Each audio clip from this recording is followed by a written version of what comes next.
Everybody that's come here today. We really appreciate it. I want to send a special thanks out to Shanda and Brian. Thank you for really pulling this all together and inviting everybody. I think this is a great opportunity for the kids to show off what they did this last year, which was a very challenging year. You're going to see a bunch of stuff. It was a very challenging year, and we're going to talk a little bit about that. But first and foremost, we want to show you what they did and how much work they put into this. I'm going to talk about these guys and introduce you all first. So first we're going to start off over here with Sashwat. He was our senior. He's actually starting college next year at USF in about 3 weeks. In about 3 weeks, awesome. So he'll be doing robotics and computer science.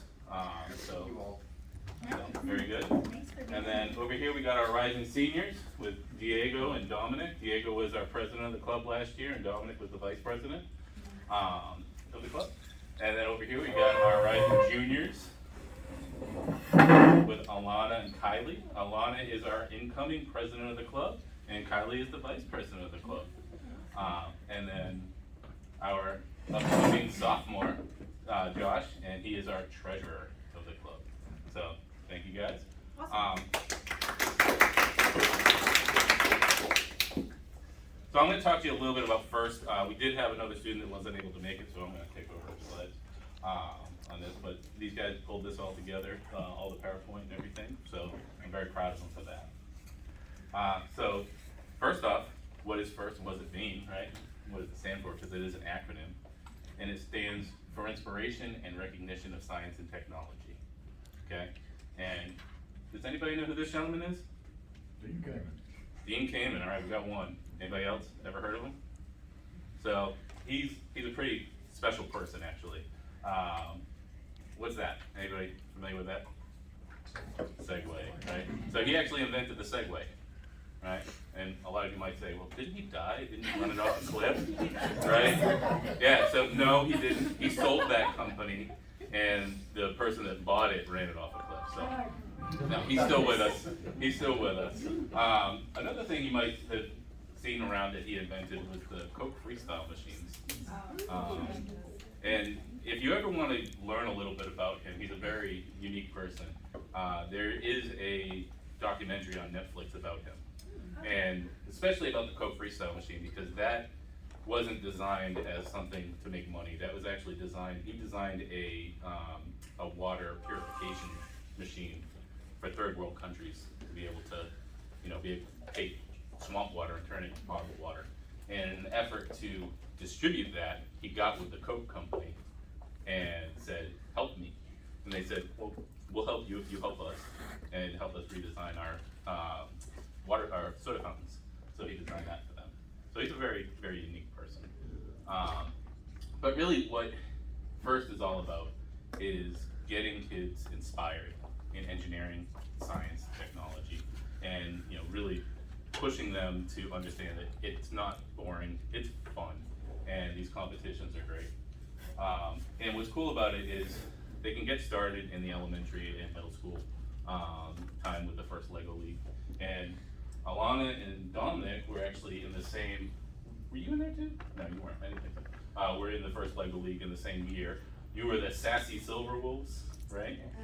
Was the name of your team, and what was yours though? I think it was Lego Dragons or something. Lego Dragons, that's right, the one that you wanted it, so stolen by somebody else. Josh was also in. Josh, oh yeah, Josh, you were also in Lego League, but Yeah, but not with any of that. yeah, a couple years behind, right?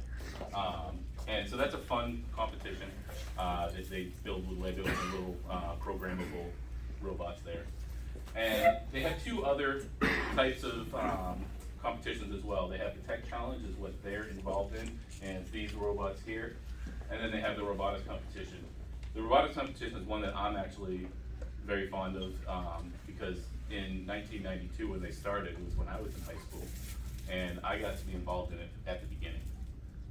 When it first started, it was just a small group up in Nashua, New Hampshire, and it was a lot of fun. It was my most fond memories of high school was through that, so that was great. So without much more ado about FIRST, let's go ahead and let Dominic talk about our team. So, as we did before, our team is the robotics team, Gears of Other Dimensions, and we were established in 2010, and the club accidentally fell apart due to faculty issues in 2012. I recently learned that this reestablishing date is wrong. We were actually reestablished in 2014, so only 2 years off. And we have currently 3 mentors. There's my father, Mr. Lapierre here, and the robotics teacher at the school. And currently 7 members, a couple other members who go on and off. But we also have competed in several competitions, including Relic Recovery, Rover Ruckus, Sky Stones, and this year's Ultimate Goal. And then we're really excited to learn about our next competition, Freight Frenzy. And this year was a very challenging year for all the teams all across the world, all because this thing had to come around. And originally, when we were going to start the year, we were really excited because we had a lot more members, but because of COVID-19, we had limited access to team members because a lot of them were either stuck at home or just couldn't make it to meetings. And then another problem we had, which is a problem we have had even before COVID-19, is lack of material. Like, as cool as Monty is, our robot here, he is pretty much built from scratch. We did not have a lot of metal to actually put them all together, and even putting the chassis together, like, it was hard to even get some of the parts because COVID-19 made deliveries like almost impossible.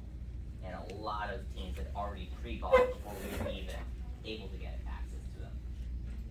Okay, so I'm gonna pass this off to Shashwat now, and he will talk about this year's competition. Thanks, Dominic.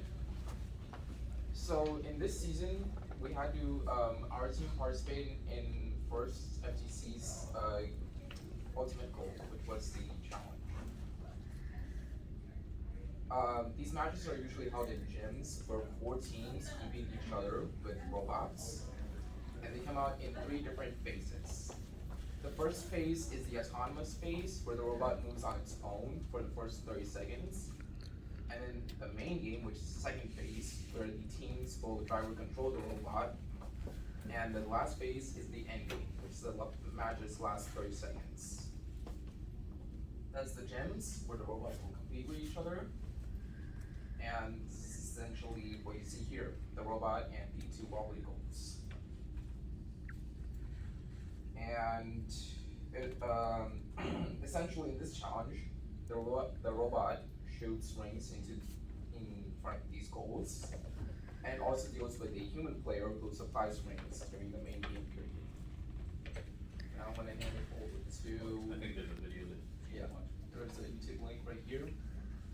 Just use the mouse to click it. Yeah. Wait, hold on. Right here. Yeah. Can you expand it? Yeah. Expand. Hold on.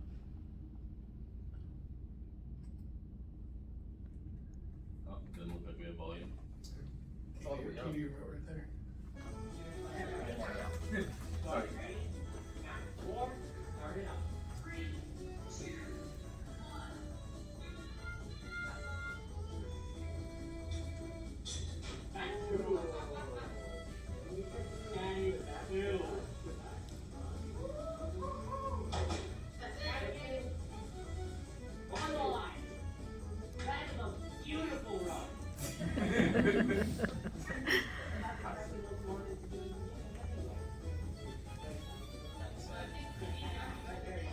Come on, like, what about that song?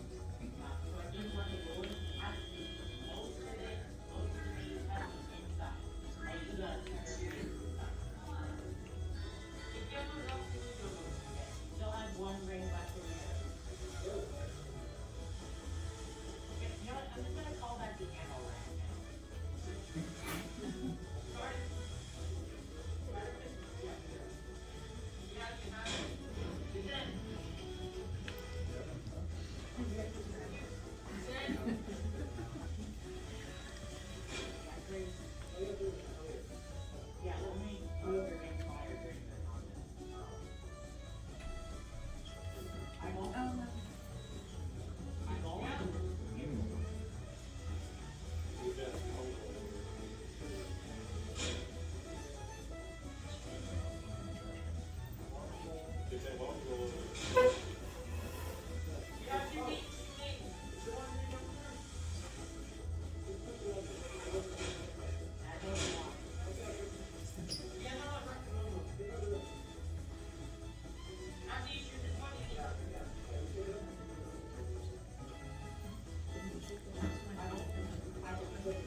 That's it.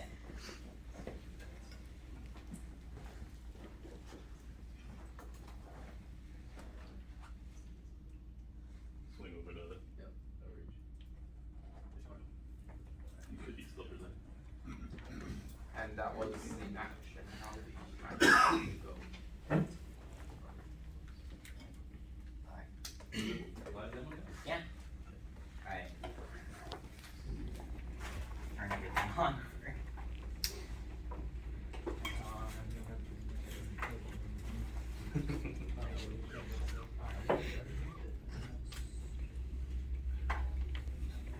So the fun part was we actually had a checklist on the board before every match for them to go through, because one of the matches we went to go start and the robot wasn't turned on. And so that was Yeah. quick lesson learned on that one. I'm the only one at home.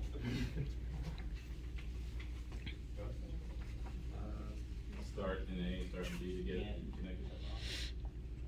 Wayne, what does it run on? Actually, Diego's gonna talk a little bit Oh, about that. cool, okay.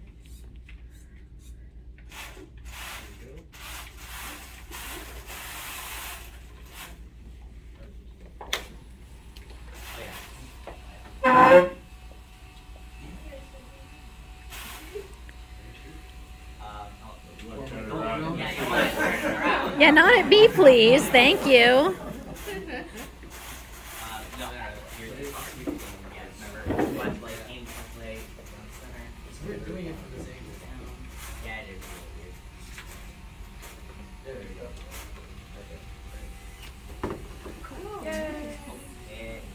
This happens. Yeah, that's sometimes. You run the back wheel. There you go. Yeah. Yeah, there we go. Go ahead and feed some there. So the pickup mechanism kind of relies on a wall that we don't have here today.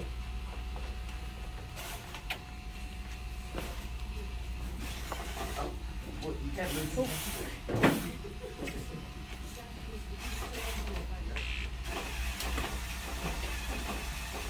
Are you reversing? Oh, I was putting it there. Yeah, I'm not usually the driver. I have the same trouble with my vacuum.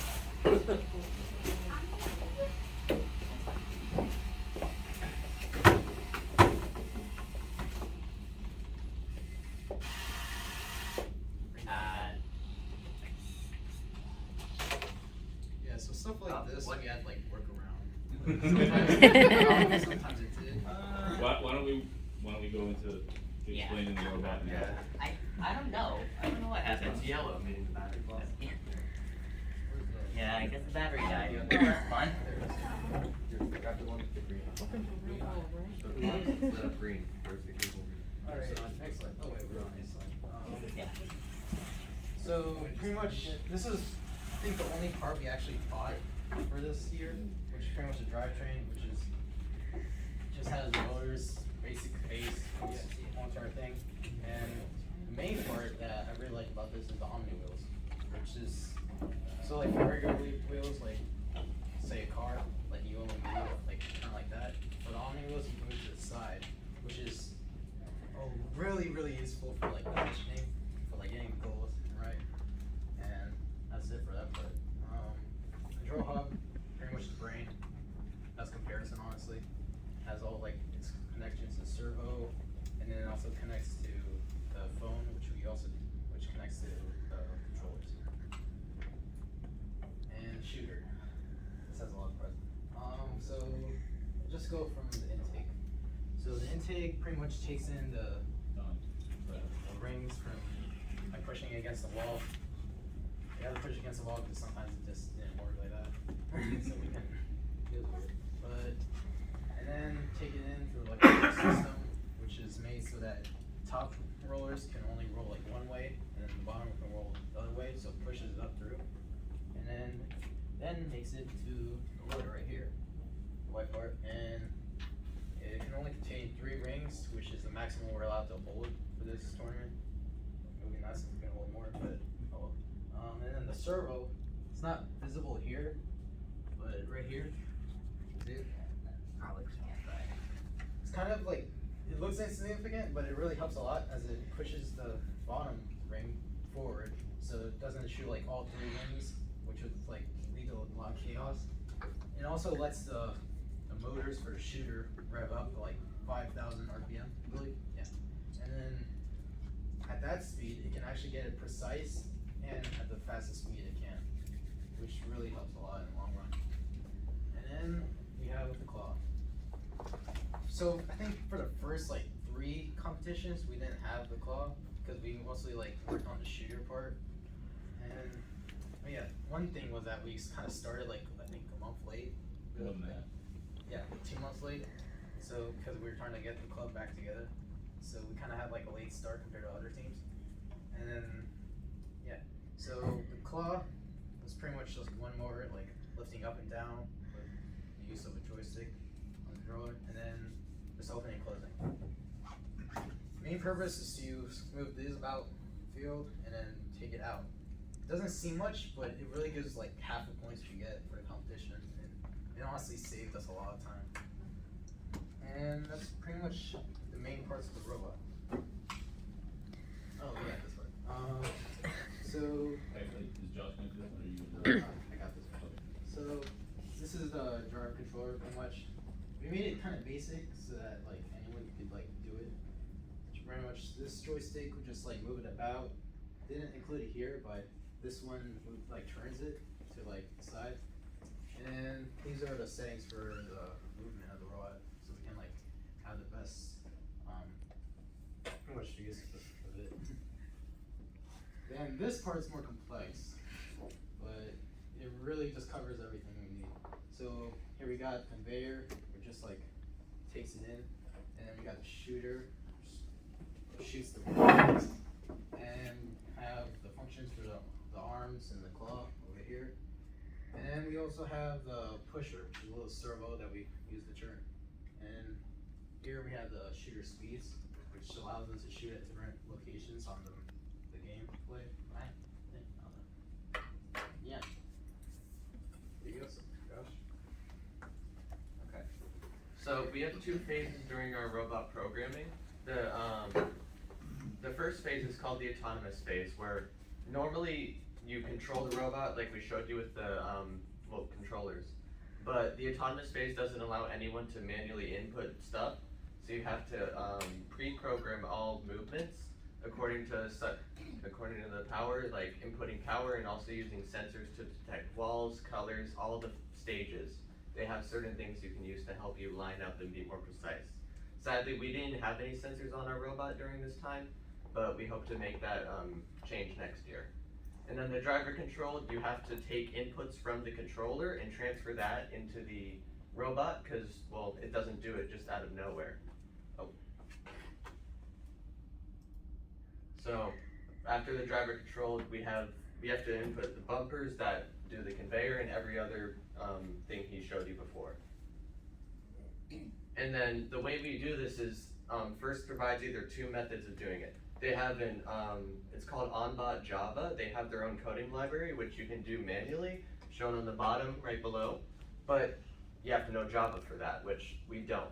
So we use the thing above it, which is it's block coding. Every little bit provides a set amount of code that makes it a lot easier for us to do, but it still works just as well. So that's what we use during our time programming this.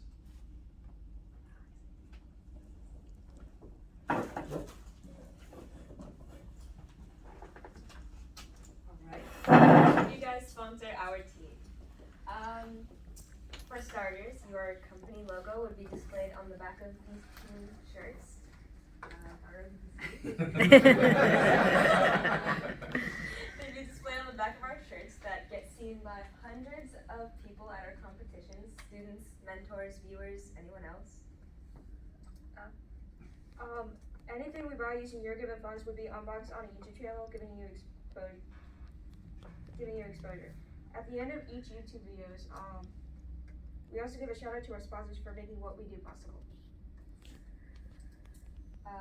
Any of our videos that we post on our YouTube channel would also be shared to the Central Florida FTC Discord server, which consists of most, if not all, the teams in Central Florida. From there, any of the people in that server could share it to classes, groups, or anyone else really, where they would also get to see your generous contributions to our work. I believe that was just changed to the Florida Yeah. group. It's not just Central Florida anymore. They opened it up. Even more people then.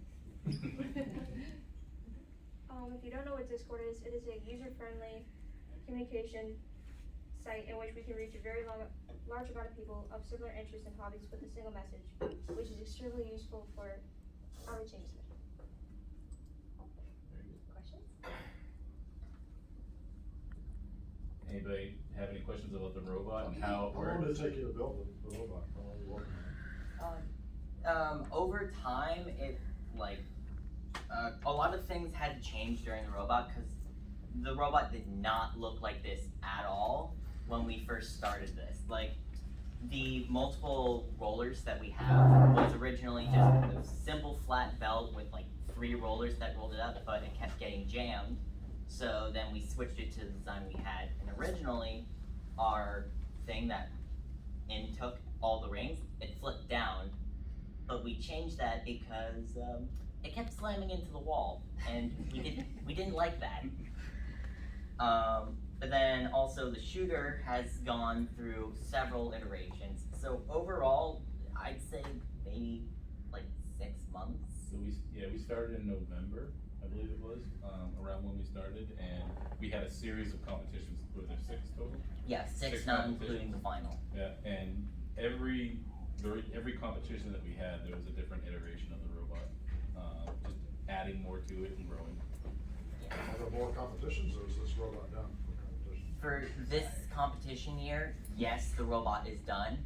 But for when the new school year starts, in September, we will get a video introducing the new theme for this year, and it'll give us the details of the challenge that we have to complete. And once we get that, we are able to come up with an idea of how we're gonna rebuild the robot. We're probably gonna keep the main chassis, but we're gonna have to take off the shooter and loader, so that way we have room for new pieces for the robot. The game pieces change every year, so it's not gonna be discs.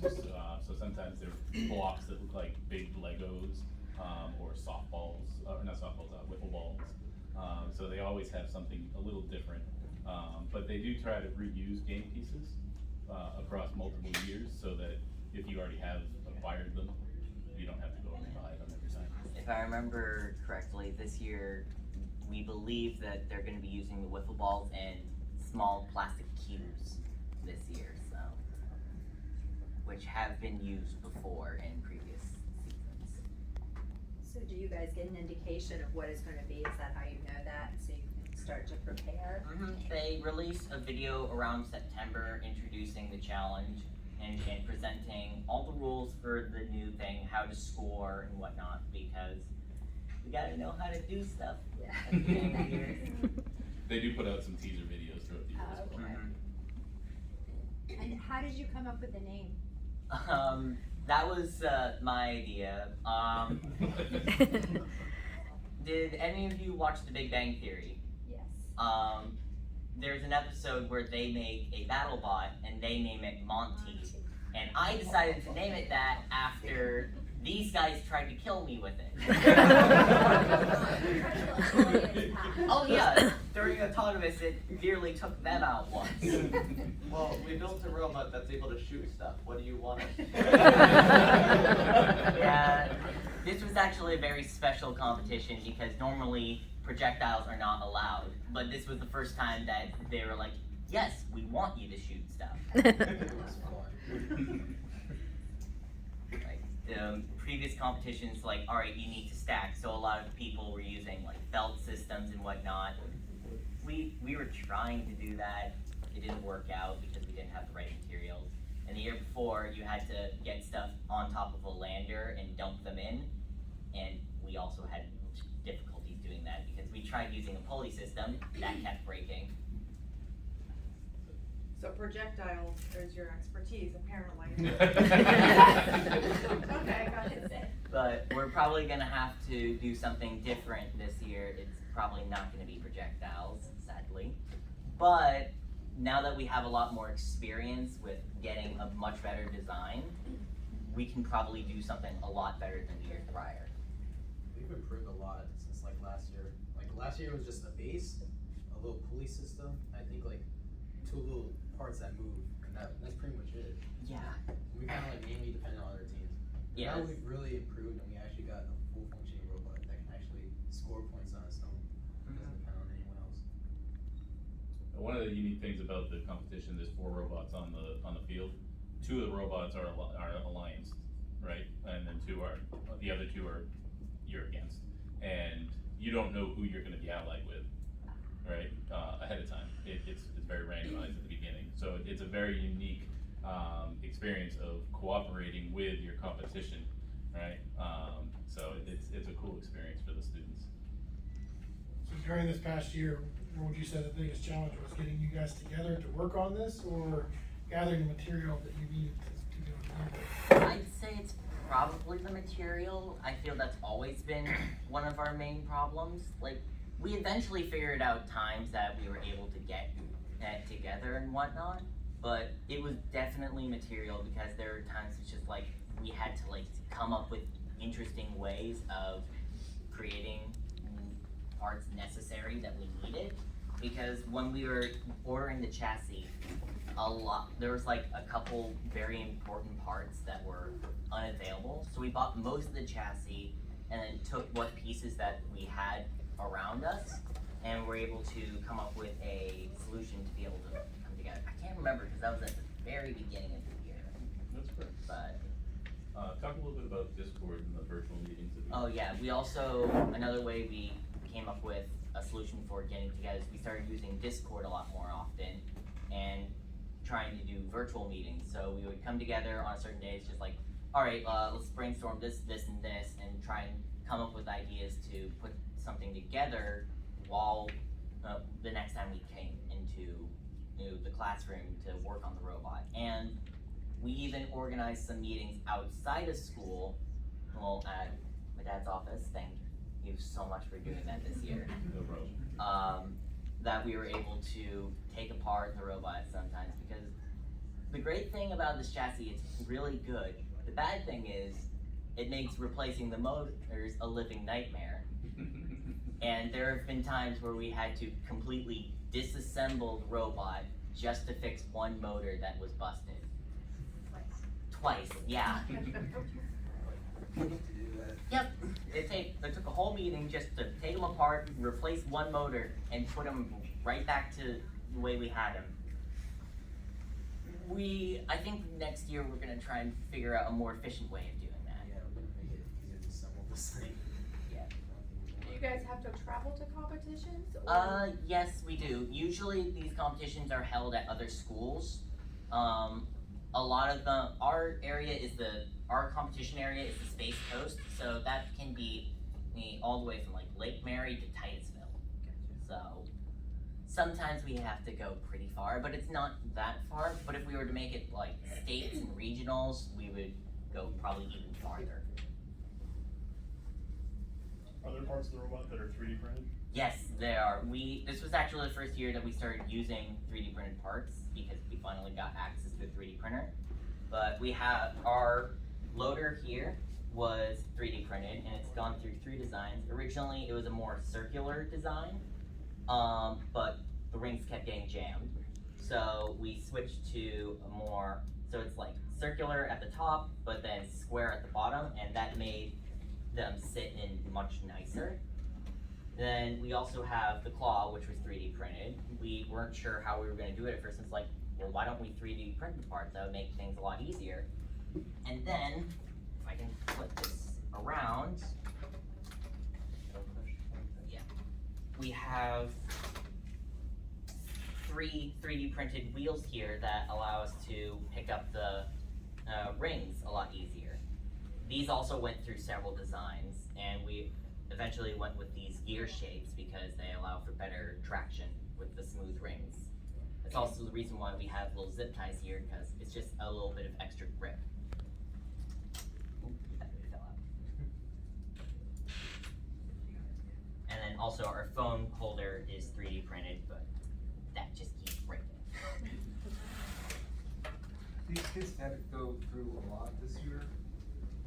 If you look at a lot of the parts, you'll see they've scavenged, they were not able to get the parts, not just because they were not available. Some of the parts were available, providing you wanted to wait 6 to 7 months while it cleared out of whatever ship it was on the west coast of the United States. So they've worked really hard. They have come up with unique ways of coming up with parts, as you can see from the PVC parts. I believe the Plexiglas Shield you guys Yeah, took off this of, was part of the Rover Ruckus game piece. There was a giant lander in the center with plastic shields all around it. We literally took an old one that we had won at a previous competition, tore it apart, and took the plastic shielding, and so that way we had an easy way of keeping the rings inside of the robot. Cycling. Yeah, there you go. Very innovative. When you're building these, are there pieces that you're required to use, or it's wide open for Okay. you to determine? The main, alright, so there are requirements of what kind of pieces we can use. Like, we're not allowed to use any pieces that belong to the Vets company because a lot of those pieces are pre-built. They have like pre-built claws and gear trains and whatnot. So that's just like, that feels like cheating. So, but there's actually a lot of leniency to what we can use. We can use wood, we can use metal of all sorts. But there are some limitations, like we can't use hydraulics at all. But, which would be super cool if we could. Talk a little bit about the size of the robot and the restrictions. that you Oh, have there. right. So every year there are always size restrictions. There's this little thing that they have to do where it has to be a certain size, or length, width, and height, and they have like a little thing that they allow. They check at each competition, and that's always been a bit of a challenge, especially this year, because we just barely got through the width. Like, we didn't have much problem with the height, because even without the arm, we have a very short robot. So, we didn't have to deal with that often. But, length and width were always a problem, because of the loader that sticks out here. So, we just narrowly got out of the restriction, though to be fair, it was very lenient this year since we weren't adding any in-person competitions. So you could get away with a lot of stuff. Talk a little bit about how once the competition starts, it can grow. Yeah, once the competition, like once all the robots are in the field and whatnot, they can extend to all sorts of things. I remember in a previous competition, there was this one team, their robot was literally just looked like a box. But once the competition started, they had this giant arm that just shot out and collected material and then dumped it into the lander that they need to go in. Yeah, some of the teams, by the way, they are sponsored by and have engineers from Lockheed and NASA, and so they've got a lot of opportunities there to work with some pretty intensive people. Can you use any pneumatics? Those are not allowed.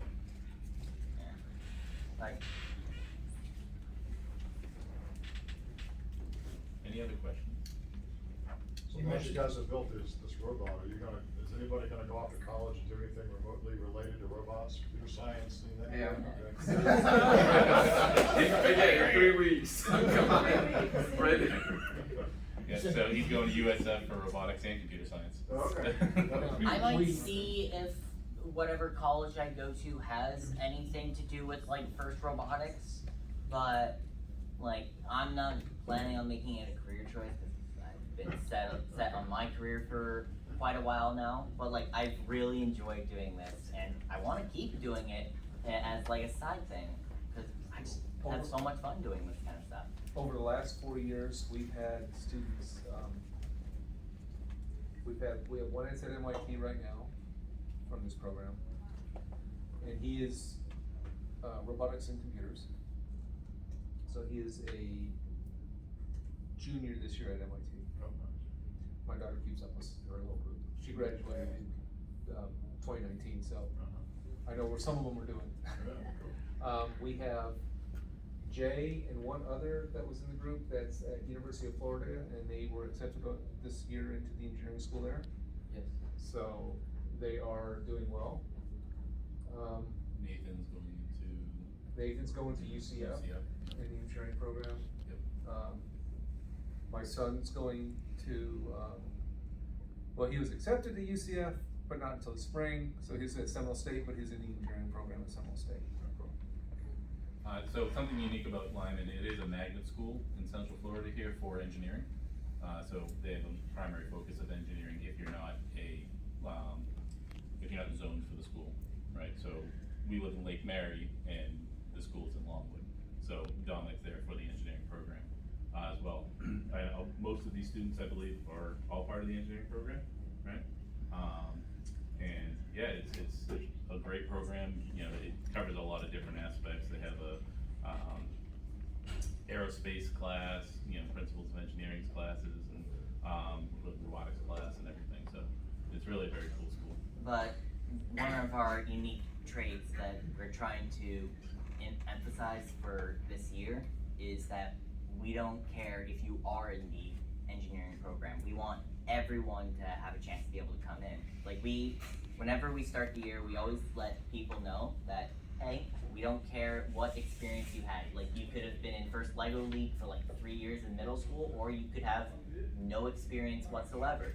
You guys can come in. You don't have to be in the engineering program at all to attend.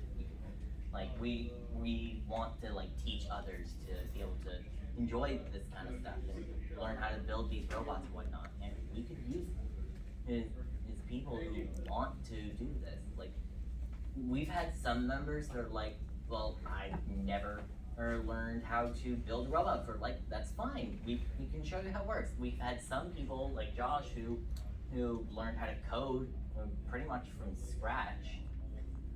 And Diego and I have been in the club for a while now, and we started out doing LEGO League and knew nothing about building robots, and now here we are building this thing.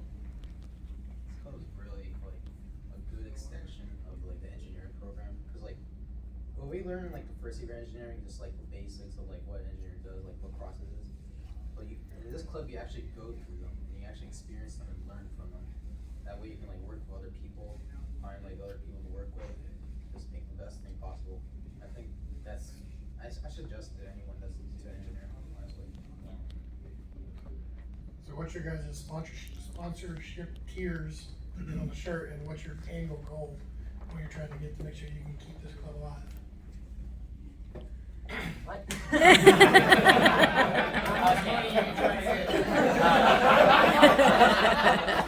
What? Okay, so there's actually, like, the way that we've kept the club alive is just having a teacher or something just running the club in the first place. Because, like, as long as we have the hub and the motors and whatnot, and we can build something, we can compete. Like, the reason why the last club fell apart is because the teacher couldn't teach anymore. So they had to completely disband the club. Since we've had a teacher, we've been able to do it. And we almost didn't have it last year because of COVID-19, the teacher wasn't at the school anymore. Thankfully, my dad and Mr. LaPierre were able to fill in for him. But sponsorship, like, we really just trying to put anyone on our t-shirts so far. We've got like 3 people on the shirts right now.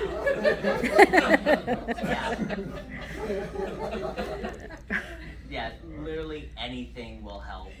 Like some of the things that the club is trying to get, they're kind of expensive items, right? Yeah. And just to give you an idea, we CRP Steel graciously donated 4 batteries already for us, and it was great. 4 batteries is $200 worth of equipment, right? And that's just batteries to run the robot. So trying to get the equipment, you know, buying the play field so that they can actually practice and before competitions and build the robot properly. There's a bit of expense there, and then things like the different type of tools that are needed to really be able to take this to the next level, right? Like a CNC routing table or something like that would unbelievably, powerful for the team to be able to make things. If you go online and look at some of the other robots that are out there, you can see they've got some pretty cool stuff that they're able to use, and whatnot, so. If I remember correctly, there's this one team that's using like computer vision to program their autonomous. Yeah. Those guys are crazy, huh? Yeah, they have they have immense access to a lot of material that we don't have access to. Yeah, it's kind of an expensive program, but we don't need a stadium like the football team does.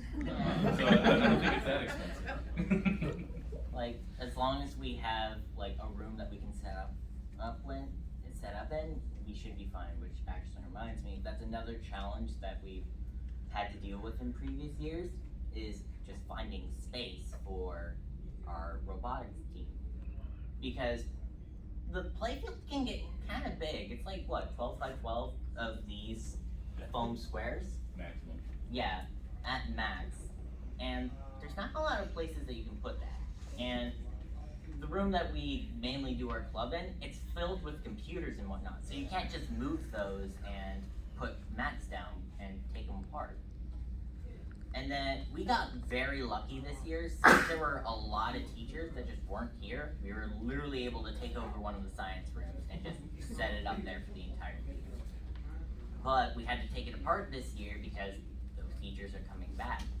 So we're trying to find, they just made a brand new building in the school. So we're trying to see if there might be a place there that we could just set up for the new year. And if we do that, that would be pretty cool because that new building has a lot of stuff and a lot of people who would be going in there that's actually kind of related to what we do. So if they can see this stuff set up and be like, that looks pretty cool. I wonder if we can get into that.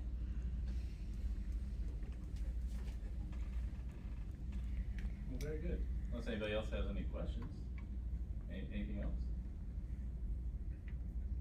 Well, I'd Good like. job, guys. It's really cool. Right, Thank you all yeah, for coming out. nice job. Well, thank you all for coming out. Thank Appreciate you you taking very the time. much.